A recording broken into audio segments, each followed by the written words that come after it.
Hello and welcome to Disseminate, the Computer Science Research Podcast. As usual, Jack here. Today is another episode of our Cutting Edge series, and we're going to be focusing on science communication today, so very on brand for this podcast. And to talk about science communication, I've got two guests with me today. I've got Marvin Wyrich, who is a software engineering researcher at the University of Saarland in Germany, where he focuses on empirical software engineering and psychology. And I also have with me Justus Bogner, who is an assistant professor in software engineering at the Free University of Amsterdam, also known as the VU, where he also focuses on empirical software engineering. So the specific topic of this, or focus of this podcast today, will be a paper Marvin and Justus published recently at the International Conference of Software Engineering, and it actually won the Distinguished Paper Award, so well done for that, guys. And the paper is called Beyond Self-Promotion, How Software Engineering Research is Discussed on LinkedIn. So welcome to the show, guys. Thanks for having us. Yeah, thanks for having us. Cool. So it's customary on the podcast, before we get into the fun stuff about science communication, for you both to tell us a little bit more about yourselves and how you ended up where you are. You go first, Justus. Okay, sure. Yeah. So basically, when I was close to finishing high school, I actually wanted to study classical music, but I was just too bad. So there was no chance of this happening. So yeah, I did the next best thing and studied computer science. Yeah. Somewhere during my master's, I basically discovered that there is this other route, not going into industry, but doing a PhD. And a professor encouraged me to do that. I did it. I did my PhD on software engineering, basically on the evolvability of microservices. It was a software architecture topic. And towards the end of my PhD, I actually had the intention to go back into industry, but I got an offer for a postdoc position, and I didn't think that it would be so easy. And then I thought, let's try it. And it turned out that during these years, I really discovered my passion for research and decided to try an academic career. And until now, it's working out. So I'm an assistant professor at the VU in Amsterdam, and am happy on my tenure track, basically. And decent chances by now, I think, to get a permanent position. Yeah, that's it. Fantastic. Do you still play music in your spare time? Is the love still left for music? Yeah. What instruments are they that you play? So I play piano and also sang, basically, classical music. Oh, amazing. I've been trying to learn the guitar for years, and I can play Wonderwall by Oasis, and that's about it. So yeah, I'm very limited in my musical skills. Anyway, cool. So yeah, over to you, Marvin. What's the story? I would say I've even less talent in classical music than Justus. I've heard him play the piano. It's actually quite good. So for me, studying software engineering was the primary choice. I liked it. So I studied it at the university, and during this time, I also spent a bit of time working in industry as software engineer. But then I decided to stay in academia and do a PhD. And I think the main reason why I became interested in research is, I think, because I noticed that generating knowledge is really beautiful, and I don't know, it's exciting in itself. And of course, as a bonus, you can have quite an impact and help other people with it. And I would say that's why I stayed in academia and started to do research. And now, as you said, I'm at the University of Saarland in Germany as a postdoctoral researcher, trying to figure out where my path continues. Yeah, awesome. Yeah, I totally agree with it being a very gratifying process of the creation of knowledge. It's very enjoyable, very rewarding. Cool. Yeah. So let's get on to the paper and science communication then. So before we do that, let's set some context for the chat and tell the listeners about science communication, kind of what it is, and how it in theory should play out between practitioners and researchers. So yeah, I don't know who wants to jump in on that first. Maybe you, Marvin. Yeah, all right. So in theory, I would say as a researcher, you publish a paper, and then you do something to make your target audience aware of it, and you do something to make your research accessible to them. For example, you write a blog post that summarizes your research in very simple language, or you write a post about your research findings on social media. for example, on LinkedIn. And your target audience, for example, software practitioners, they pick it up from there. I would say that's how it should work in theory and what science communication can be. In practice, however, I would say that our software research community is really good in discussing a lot the impact and relevance of our research. So we are very critical about this. But at the moment when we could have the most impact right after the publication of a paper, we do almost nothing, I would say. And in the worst case, the paper ends up behind a paywall. Nobody will even get aware that it is there. And the researchers move on to the next project. And I say this is the worst case because we have just invested a lot of resources in what is likely to be important research. But it is also research that then reaches no one because, let's be honest, do you know a single software practitioner who scans the online publication libraries and then pays a lot of money for a single PDF? Of course not, right? Yeah, I often wonder how much they actually generate through those individual sales of papers on like the who's the company? Is Elsevier? Elsevier a big one? And I wonder who was actually. I mean, obviously they make a lot of money through licensing it out to, I guess, universities and whatnot. That's probably where the primary money source comes from. That, but I'm like, has anyone thought, I really wanted this paper? We're gonna pay because it's expensive as well, right? It's like £20 a go, I think, or like $30 or something. Like, I mean. Yes, it is very frustrating when it kind of plays out like that and it ends up behind a paywall and you do all this great research and no one gets to read it. Cool. So given that background then, Justus, what is the elevator pitch for your paper or beyond self-promotion? So basically we were very interested in how the current state of science communication is for software engineering, and we decided to study this. So basically we analyzed a lot of posts on LinkedIn about software engineering research papers, found out several interesting things, and then synthesized kind of guidelines how we can improve science communication in the software engineering research community. Awesome. So let's get into the details now a little bit about that and find about how you actually went about doing this then. So the first thing is, so I've got it written down here on my kind of notes, is the LinkedIn study. So you identified to start off with like a few research questions, right? Sort of how research is shared, how people respond to this research, and then trying to look for some sort of positive examples of effective scientific communication. So we needed a data set to answer these questions. And first of all, like, why LinkedIn? And then how did you go about conducting the study and actually building this data set you could then analyze? I'll come to you on this one, Marvin. I think the interesting thing about LinkedIn is that you find both academics there and software practitioners. So, of course, a lot of people, many people have an account. Of course, not everybody is there active on a daily basis, but at least there is a chance now that some interaction can happen between academics and practitioners. And this is why we found LinkedIn to be an interesting place to look for this communication. Regarding the methodology, we just looked for software engineering papers. We made our life a bit easy there by selecting only papers that were published at the biggest conference in our field, two biggest conferences. So we didn't have to decide ourselves what is software engineering research and what is not. And we tried to find all those LinkedIn posts in the first step that were about software engineering research papers. They either mentioned the paper, linked to the paper, or said a few words about the findings.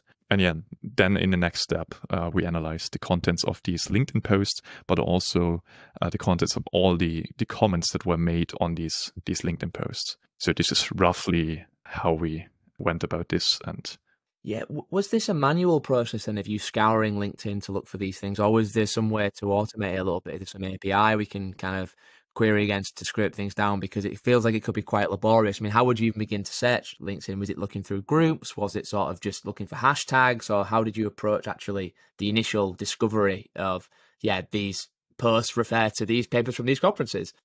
Yeah, that was actually quite tricky because the LinkedIn API is not made for searching contents. It's rather made for recruiters finding other people. So, and in addition, LinkedIn doesn't, or it's hard to find content on LinkedIn that is older than 1 year. And so in the end, yes, we tried to use the LinkedIn search, but in the end, we just went to Google and searched on Google for LinkedIn content. And we did so by looking for paper titles, for example, because we noticed that in a lot of posts about SE research, when researchers talk about their research, they mention the paper title. So this was one way of finding those posts. But we also looked, for example, for the conference names, if they appear, something like this. So we really did a keyword search and then filtered manually for those that fit our criteria. Yeah, that's interesting that Google search is better at searching LinkedIn than LinkedIn is better at searching LinkedIn, which is kind of a bit of a strange phenomenon, I guess. But yeah, cool. So given that you kind of went through this process, then you collected all this data, tell us about some of the characteristics of this data set that you ended up with then, Justus. So like how many posts were there? What were the responses like? Yeah, fill us in some of the data characteristics of what we're working with here. Yeah, so we basically had some attributes that we could collect automatically. So we had scripts basically that analyzed in the browser the post and extracted some metrics from it. So for example, how long is the post? How many characters? How many comments does it have? How many reactions? How many reposts and so on? And we also saved the complete text of the post so that we could later on manually analyze it. But yeah, in the end, we also had some attributes that were more difficult to automatically collect. So all of the, I think close to 100 posts, I think 89 or something, had to also be manually analyzed by both Marvin and me. So we did this independently. We checked out each post and then documented the attributes that could not be automatically synthesized. So for example, we wanted to study the post intention. So why did the people post this? And we later on synthesized a hierarchy of post intentions based on this. But we also did this for the comments, for example. And what were the comments about? Were they, for example, asking questions about the research, or were they congratulating the poster on getting a paper accepted, or were they criticizing the results, or were they confirming based on their own experience that this happened to them? So were they sharing experiences about this?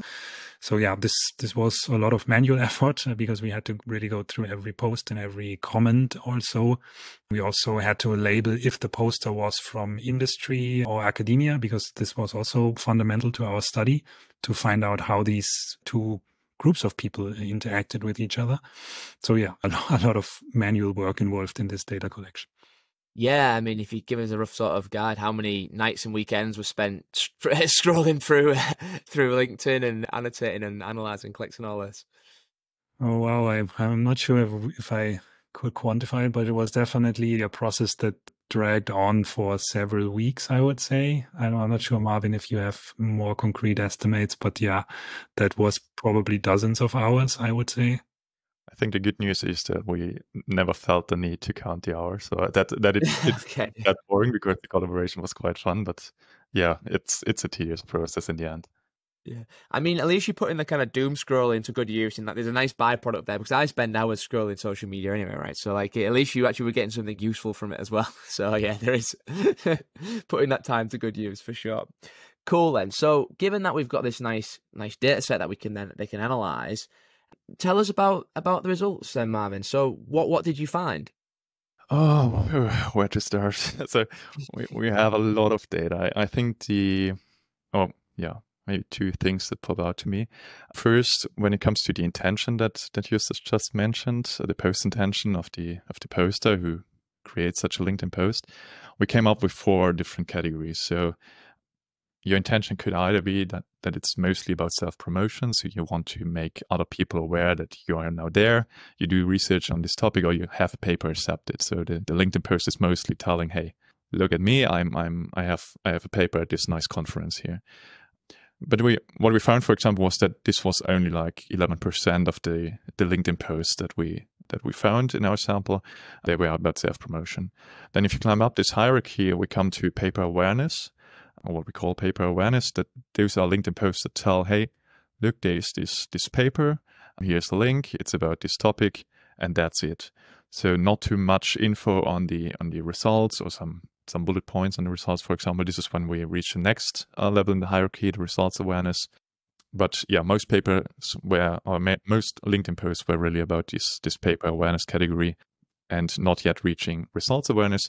And then on the very top of these 4 categories, there's results discussion, where you then even add some I don't know, implications, some food for thought, so that you provoke some discussions, and only very few LinkedIn posts do this so far. So this was one finding, and was interesting for us because it has this direct implication that you can basically climb up this ladder and improve your science communication game. I think we can talk about this in a second a bit more. And the other very interesting thing. Well, actually, two more things. Yeah, now that I remember. Yeah, first, we saw a lot of people from the industry commenting on these LinkedIn posts. So yeah, a lot of LinkedIn posts don't receive any comments at all. But for those comments that we had in our sample, a lot were from the industry, and a lot were not only congratulating the author of the accepted paper, for example, but really like showing some interest, some confirmation that they made the same experience, and they had some question and stuff like this. And this was really nice to see that there is some interaction going on. But really the most interesting thing to see for me was that the situation was really different from what we expected. So we thought that software researchers would communicate their research to practitioners. But what we really saw was that often practitioners took on the science communicator role and discussed software research within their practitioner communities. And to us, this was an indicator that I think first, software research seems to actually be relevant. If practitioners talk about it on their own initiative, I think that's a good sign. And second, not enough researchers likely take the opportunity to tell people about their research, because right now practitioners feel the need to step into this science communicator role, which is traditionally ascribed to scientists. So yeah, that's fascinating that it's sort of the practitioners taking on the role there, because you, like you say, you'd expect it to be the other way around, right? But I guess it's a little bit of a case of, maybe I've been guilty for this in the past, of like, I'll write the paper, it'll get accepted, I'll present it, and then I'll never want to think about it again, because I'll move on to the next project, right? So I'm not kind of taking the extra step to be a communicating it effectively to the community. Is there anything you'd like to add on the results there, Justus? Yeah. So maybe what was also interesting for me was that the discussion was very different if poster on LinkedIn was from industry or from academia. So basically, when the poster was from academia, then 60% of the comments were roughly also from academia and 40% from industry, which was very nice. But still, the majority of the comments basically were only congratulating the poster. Okay, nice that you published this paper. But from a science communication perspective, they were really not so interesting. The real interesting discussion mostly happened when the post was from industry, because then the high value comments appeared, like sharing experiences, confirming the findings, asking questions, maybe even criticizing. And there really was a discussion going on, simply congratulating, and that's it.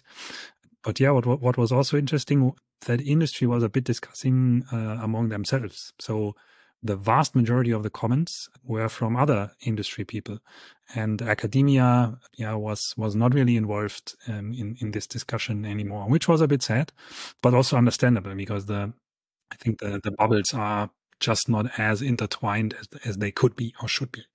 Yeah, that's what I was going to ask there, because I mean, I guess a lot of the way that discussion happens on any given forum depends a lot on the actual structure of the forum, how LinkedIn allows you to engage with. I mean, I'm not a massive user of LinkedIn, so I'm not too sure how it works, say, compared to Twitter or X, whatever it's called these days. But do you feel like that a lot of this is a problem of, like, because I'm friends with my academic circle on LinkedIn, therefore I'm like, they're my direct connection, therefore I'm more likely to see their sort of stuff and engage with that. How much of that do you think this is sort of an encoding of the way that LinkedIn is sort of structured, I guess, is probably my question. Yeah, I guess definitely that's one of the reasons why this happened. I could also imagine that it's related to how these people share differently. So in many cases, when the posts were created by somebody from industry, then it was often very nice from a science communication perspective. Sometimes these were even nearly professional science communicators that kind of have it as their side job, or even their main job, I don't know, to share technology or research findings on social media and kind of build a brand like this. So they, of course, spent spent decent effort on making these posts easily consumable, presented in an engaging way, maybe with images or call to actions or whatever. And then, of course, the chance should also be higher that people share it and reshare it and engage with it. Whereas if an academic simply posts, yeah, I got this paper accepted at ICSI, an A-ranked, core A star rank conference, then of course this is not so motivating and nice to engage with. Yeah, I'm just gonna click the like button and move on, right? And I'm not gonna. Yeah. Right. Congratulations, and that's it basically. Yeah, because it gives you the automation link to like, yeah, it gives you a few things you can say, right? Just click one of those and and move on. And as we were kind of discussing the results, there was a few sort of questions that jumped out about sort of like concrete numbers of things from the data set. So, like for example, you mentioned that a lot of posts didn't get any interaction at all. What was the breakdown there? Was it like how many didn't get any interactions at all? So if I remember correctly, so we have to kind of differentiate between. So comments, there were definitely a lot of posts that didn't get comments. But yeah, there's also this kind of low effort response that you can do on LinkedIn, which they are actually called reactions, but they are these emoji based reactions. So you can basically, I think this is even called like, then celebrate, support, and they have a couple of more emojis that you can use to react to a post. And these were actually used fairly frequently. So I think there are not so many posts in our sample that really have none of these. So definitely people reacted to this. But yeah, actual comments, that was much rarer because there's more effort involved, of course. So if I remember correctly, it was something like 40% having no comments or 30%. So yeah, and then others having like one or two. And yeah, I think only like the top 30%, if I remember correctly, has more than 3, 4, 5 comments. Yeah, cool. It kind of on those ones that sort of climbed the hierarchy and got all the way to the top have been like the positive examples, lots of results discussion. How big was that sort of thread on those really like kind of what's the word I'm looking for? Yeah, the ones that climb the hierarchy, these posts that actually were really good examples of people communicating well, effectively on them. How big did they get, the discussion on them? The comments? Yeah, so, like kind of how many people were engaging with it as well? Did you measure that? Like, okay, this was just 2 people talking, or this was like 3, 4 people arguing about this paper that they didn't like, or yeah. Yeah, so we don't have data on the actual number of people involved, but more on the comments, and definitely were posts that had like 20 plus comments. Yeah, in some cases there were even posts that came close to like 50 comments, but this was more than the exception. So these were really the top posts that also had topics that were really hot for a lot of people. I think there was one about developer motivation and its relationship to technical debt or something that really went off the rails. Also AI-related posts sometimes where people very much engaged with them because they found it interesting and so on. But yeah, there were also a lot with barely any or just a few comments. Yeah. Before we get onto how we can go about improving science communication, I always like to ask kind of about the limitations or scenarios about kind of when a study, whatever, maybe it's suboptimal. So yeah, if you review the study you've done and look at kind of what you did, are there any things that you kind of have to flag and go, okay, this is maybe a limitation of the way we try to approach this problem? Marvin, I think you want to jump in on this one. Definitely what I mentioned before, that LinkedIn makes it kind of hard to find a lot of posts, so we can't make any good estimates on the percentage of research that is shared on LinkedIn in total and in comparison to what could be there. So we had like, I don't know, 98 LinkedIn posts in the end in our sample, but we can't tell how many we missed. This doesn't mean that then anything of what we found in terms of category shares and so on would change. I think we had some nice information saturation in the end, but yeah, definitely there could be more than what we have found. Yeah, the other limitation I would say is we limited ourselves to papers from 2 conferences.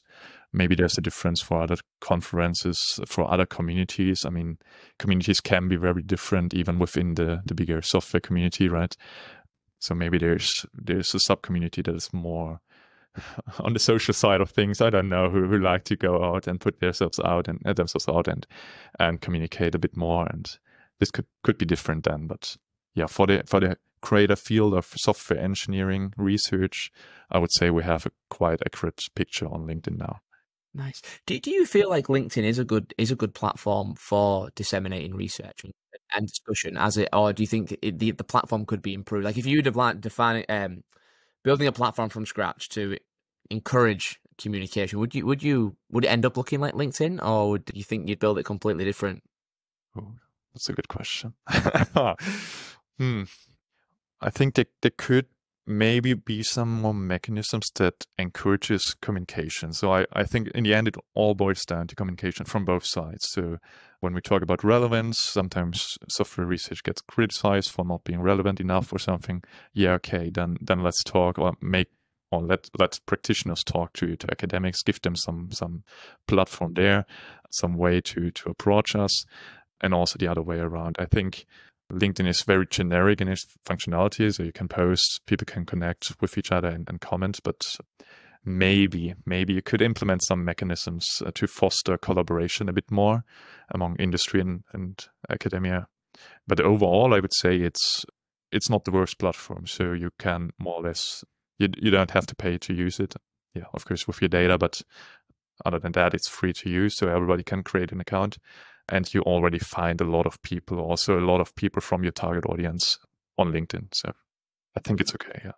Yeah, it's interesting. The LinkedIn, I've been on all the major social media platforms for a long time, and I find people and myself using LinkedIn more and more. I don't know whether it's a fact of like as you get older, you kind of go through the cycle of like. I mean, I've not touched Snapchat in years. I've not got LinkedIn. Sorry, not LinkedIn. Sorry, TikTok. I've not caught that bug yet. So yeah, I don't know. Yeah, I can't remember what point I was even making there. But anyway, just to add one thing. So I think it comes down to preferences. So LinkedIn, in my expression, is less polluted with personal stuff. So it's a networking, it's a work-related networking website. So this could be attractive to some, but also to science communicators. We don't propose that everybody now has to go to LinkedIn and communicate their research there. So if you don't feel like it, if you don't feel like this is your platform, then try something else. There are a lot of ways of disseminating your research, right? I don't have to tell you do the podcast on this, but of course, if you feel like you would prefer to write a blog post and you also feel like your target audience would like to read blog posts, yeah, of course, then write some blog posts.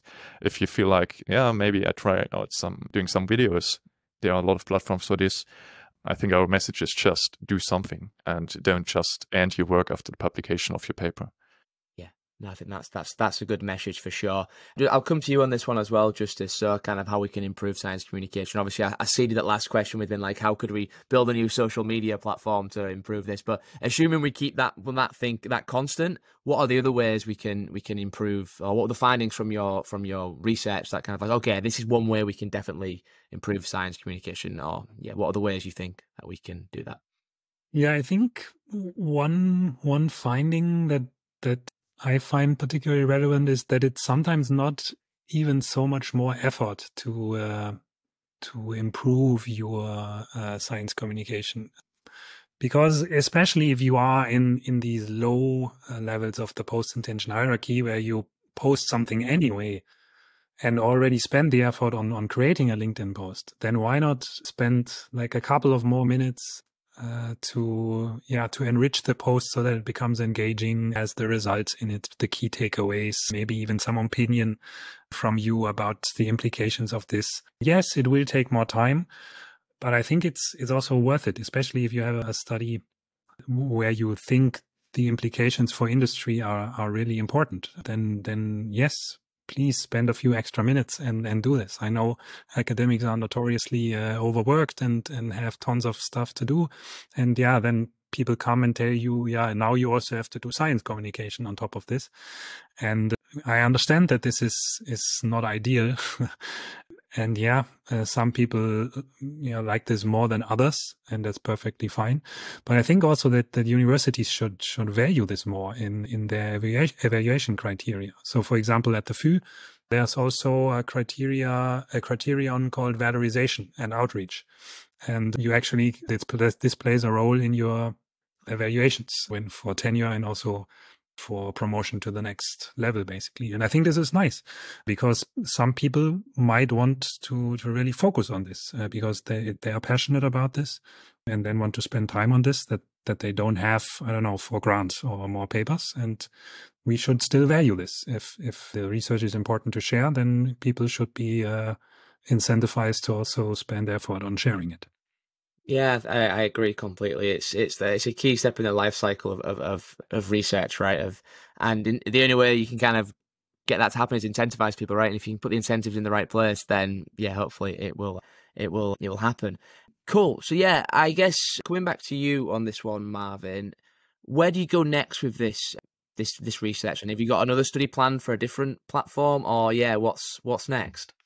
So I think what Justus just said about the overworked academics is very important, and a lot of people may not feel right now that they have the energy to spend on science communication activities. So, but since this topic is really close to my heart, and I believe that research needs to be accessible to way more people than it is right now, my suggestion for the way forward is to demonstrate to academics that science communication can be a very rewarding activity. And this is not only about numbers, like an increase in citation counts or something like this. So this is really about this feeling that after you spend like 2 years on a project where you planned and conducted a study, you maybe developed a tool and you got your paper published. After all this work, when somebody tells you, hey, thanks for this interesting research, I made exactly the same experience. So nice to have finally some data on this. Man, this confirmation from just a single person of your target audience, it can really make your day. And it can actually fill up your energy level a little bit, right? It can really be rewarding. But we need some data on this, actually, because I get this asked a lot. Is it worth it, right? We need some studies that show the effects of science communication activities on awareness and impact of our software research. And maybe we also need some studies that discuss the individual challenges that researchers face in communicating their research and how we can overcome these challenges.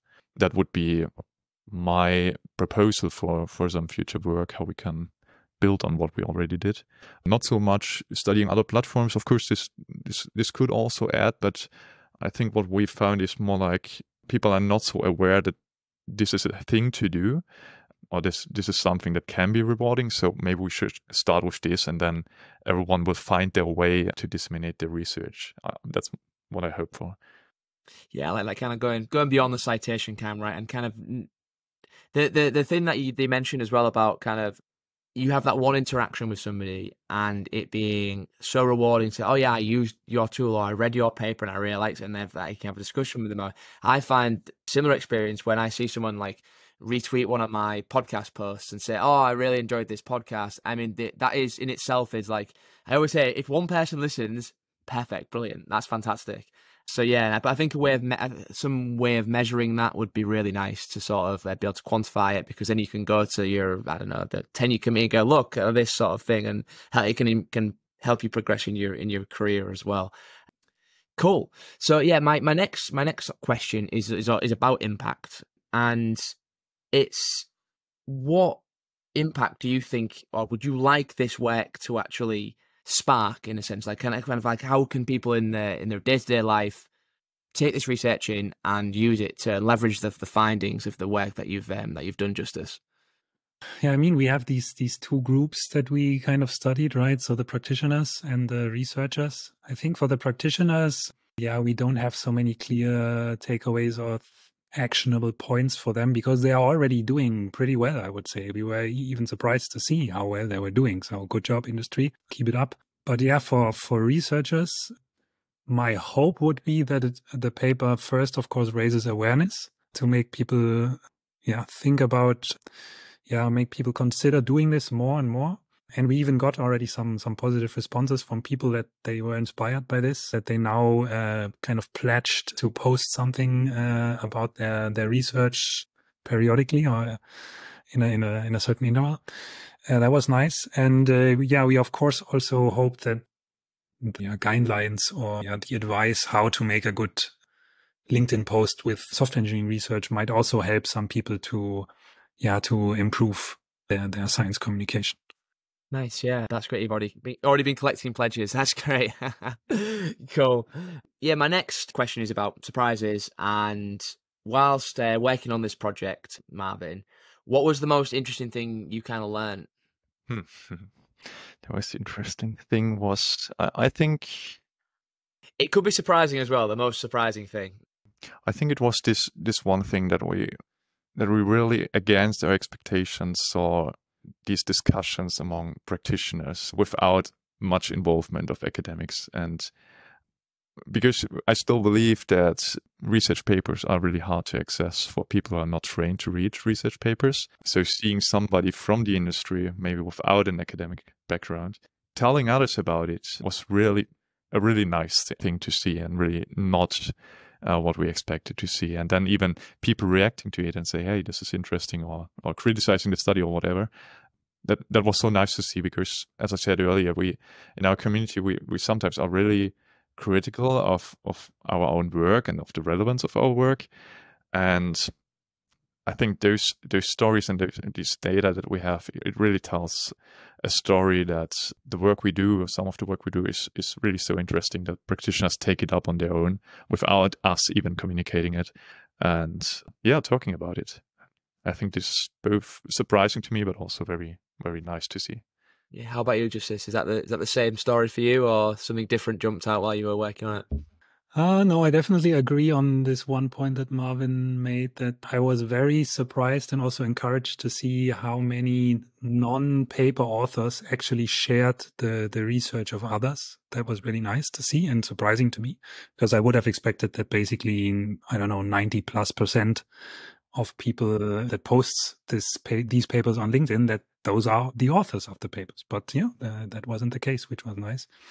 Another surprising thing for me was how difficult it actually is to search LinkedIn, but also to crawl the content of LinkedIn. So basically, I wrote a Python script for that based on Selenium WebDriver, and it was extremely difficult, because it also was different when you were logged in or not logged in. But when you were not logged in, then there was a limit on things you could do. So LinkedIn makes it really difficult to analyze their content. We were actually close to thinking about asking our network if they know somebody at LinkedIn that would be willing to provide a data drop for us. But in the end, the script somehow worked. Yeah, so that was also surprising to me. And maybe the last thing was that I was also surprised to find a fairly small percentage only of posts about papers from these conferences, because we had like the two main flagship conferences in software engineering, also several tracks from these conferences. So not only the main research track, but also other tracks. And like, I think the last 5 years or something, Marvin, is that correct? Or even more? Mm-hmm. And we found basically only 100 posts that talked about a bit more papers, because some mentioned several papers. And this is really a fraction. So of course, part maybe due to LinkedIn being very difficult to search. So I definitely think we missed parts, but also via Google, we didn't find many more posts. So this was a bit sad. Yeah. On the plus side, while searching, we had some false positives of other science communication posts that were not the two conferences that we found. So we had to exclude those. But it was still nice to see that there were other posts, for example, about journals that had a similar name. Yeah, no, that's nice, cool. Yeah, I guess it's always nice as well to ask about how this paper actually came about. What was the origin story between? How did you two guys end up? Let's say, okay, we're going to go and analyze LinkedIn. Like, how did the paper come about? What's the story there? I guess Marvin can explain this better. I mean, I could say from my perspective, but science communication is actually his topic. So I think it's better if he answers. It's my pet topic. Yeah. I think it's really an important topic, and we can do a lot there. I think that's the main motivation, to really do something about the state of science communication in our field, to have more of an impact, to make more people aware of the really good work that we do, and help more people by simply making our research accessible. I think this was really the main motivation. Now, more unofficial motivation that didn't make it to the paper is that I also really like collaborating with Justus. So let's say we just wanted to have another collaboration. So that was also one part of the motivation to start something. And I was happy that Justus quickly agreed to this topic and said, this is really relevant, let's do something about this. And so this collaboration started. So this is are you guys collaborating on anything else at the moment that you're working on together? Not yet. We actually shared an office for 2 years at the same university, and there we started to collaborate. When I was really new into my PhD, I had no experience and nothing. I started on my first paper, and I was like, oh, this is overwhelming. I have no idea what I do. And this was the first time I approached Justus, because I thought, yeah, he's a nice guy. And I told him, yeah, I know this is not your topic, but I need somebody to look over this, and I think you could be interested in it. And so our first collaboration started. And yeah, from there on, we just kept doing projects together. I think we also did one that went over 2.5 years. It was a mapping study, really crazy work, but it was a lot of fun. And yeah, but right now we need a two-month break or something. I mean, Cool. it's only 2 months now since the conference where we presented the paper, and then we saw each other again, and yeah, really nice. Cool, yeah, because my next question is all about the creative process, and I guess maybe part of that is finding someone that you work really well with, and then the rest often follows from that. But yeah, I'll put the question to you both, and then you can choose who wants to go first on it. And it's like, how do you go about generating ideas? And then once you've done that, how do you decide what to work on for 2 years, maybe, for if it's a big project? Yeah. Do you want to go? Who wants to go first with this one? Yeah, I can try, because it's a difficult question. So one part of it is that I very rarely try to systematically generate ideas. So mostly when I find interesting stuff or read an interesting paper, then it sometimes just happens that I think, okay, based on this, I could adapt this in the following way and then perform a study. And then I have basically a simple text document in which I document such ideas. So it's usually very short. It's like a sentence that mentions, I don't know, the goal and maybe the research method. But yeah, sometimes this also happens when I am in the process of writing something, and then I stumble across something which I don't know, and then I search and I can't find a good paper, and then I think, okay, maybe this should also be a study. And then I also write it down in this document of mine. But yeah, doing this really systematically is something that I probably should do more now. I have also been criticized of doing too many different things, because there are definitely more senior researchers in the community that think, or that think it's beneficial to be known for one thing, or at least for a few things. And this is, of course, easier than to build a brand if you are really well known for one topic, or I don't know, one research method, or yeah. But yeah, so far it has worked out for me. And so basically all studies that I do with Marvin are actually usually not very close to my research topics. So they are kind of, they are always interesting, and I always love doing them, and especially love collaborating with Marvin, because we mesh really well together on this. But they are never like beneficial for my own research line. And I don't think it's bad, because yeah, I mean, the work is good. This paper won an award. In the end, more people also get to know us, which is nice. So yeah, maybe you don't have to be so strategic about it after all. Yeah, I like that sort of. It must be good in a way to sort of get exposed to an area that's not yours, because that's the thing. Sometimes you can end up just very single-minded, but being exposed to other ideas allows you to kind of think, okay, well, maybe I can take that and apply that here, and vice versa. Right? You kind of that exposure to many different things. You need breadth and depth, right? I think is what I'm trying to say. I think to create good days, and I hope you've got that gold mine of a document backed up somewhere, Justus, as well. Yes. Cool. So yeah, same to you, Marvin. How do you approach this process? I think it's very similar to what Justus just said. I just want to add that maybe it changes over time. So doing a PhD, you are the one who pushes most of the project. So you get really deep into the data, really deep into one specific topic, and there you need to be motivated over a long time to work on a specific topic. So it's really important to pick something that is interesting content-wise. And after your PhD, you begin to, do more for the mentoring and supervision tasks. So you scale the amount of research you do, you collaborate with more people, and those people usually drive these projects. Those are the PhD students then. And there I find it more important to work with the right people, basically. So to work with people who are really interested, who are rigor in what they do, who don't want to take shortcuts in their methodological rigor, and who do good quality stuff and are also fun to work with, of course, because in the end you spend a lot of time with them. So I would say right now it's like 50-50. So I need to be interested in the topic, of course, to say yes to a project, but I also need to have a good feeling that this person that I'm about to work with is a good person. Yeah, no, that's a nice answer. Finding the right people is half the battle, right? If you get good people, then naturally normally flows from there. And yeah, cool. So two great answers to that question. That's my favorite question. I love seeing how people work, and everyone has a different answer. Like, it's crazy. I have interviewed well over 60 people now, and everyone's answer is different. So it's we're all different. Cool. So we've arrived at the time for the last word now. So, and what's the one takeaway you want the listener to get from this podcast episode today? Then who wants to go with this one? You can both have the last word. There we go. So for me, I think it would be that I would really like to encourage researchers to spend a bit more of their time on science communication. And the more experience you get, the more efficient you will be with this. And I think it can really pay off. And it's a very nice feeling to get reactions to science of yours that you communicated. So this is probably the one thing that I would like to share. Yeah, damn. That's what I also wanted to say. But let me then add that maybe for the practitioners out there, researchers in the field do a lot of useful work, right? So listeners of this podcast likely know this.